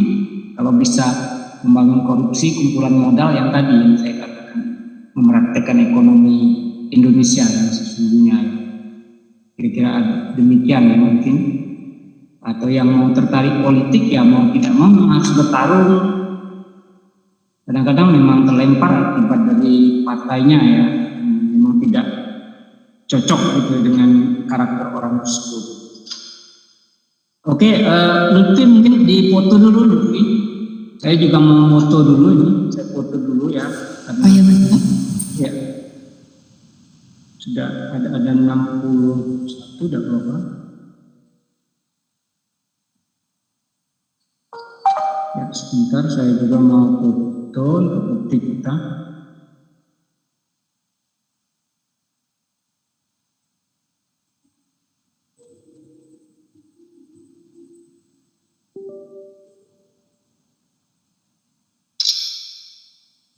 Ya, oke, terima kasih.